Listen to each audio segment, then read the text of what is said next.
তো সকালবেলা আজকে তাড়াতাড়ি করে ঝটপট একটু ব্রেকফাস্ট করে দিলাম। ব্রেকফাস্টে ব্রেড বাটার ছিল, তো ব্রেড বাটারে আমি আর চিনি নিয়ে নিই। তো এখানে রান্নাঘরে তাড়াতাড়ি কিন্তু ব্রেকফাস্ট তাড়াতাড়ি সেরে নিচ্ছে, কারণ ঘুম থেকে উঠতে একটু দেরিও হয়ে গেছে। আর মামাকে দেখো এখানে জানলার উপর বসে পড়াশুনো করছে। তো মামামেরও খাওয়া দাওয়া এখানে হয়ে গেছে, তো এখানে বসে বসে একটু পড়ুক। তো এই ফাঁকে আমি কিন্তু আজকে যা যা রান্না করবো সেগুলো গুছিয়ে ফেলি, আর রান্নাটাও কিন্তু তাড়াতাড়ি করে ফেলতে হবে। এটা কি বলো তো, তোমরা কারা কারা এটা খাও অবশ্যই জানি, আমার তো খেতে জাস্ট দারুণ লাগে। তোমাদের কাদের কাদের পছন্দ অবশ্যই কিন্তু আমাকে কমেন্টে জানিও। তো কচুর শাকটা এখানে প্রায় আমার হয়ে গেছে। কতটা কচুর শাক ছিল, একদম অল্প একটু হয়ে গেছে। তো নামাবার আগে একটু লেবুর রস দিয়ে দিলাম। লেবুর রস দিলে কিন্তু গলা একদমই ধরে না।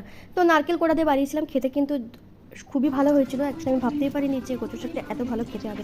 বিকেলের দিকে একটু বেরিয়ে গেছিলাম মামামকে নিয়ে একটু পার্কে যাব বলে। তো যেহেতু ওখানে গিয়ে একটু মজা পায়, তো ভালো ওখানে একটু ঘুরেই আসি। তো পার্কে এখানে আমরা পৌঁছে গেছি, আর ও পার্কে এলে না এগুলোতে বারবার চাপা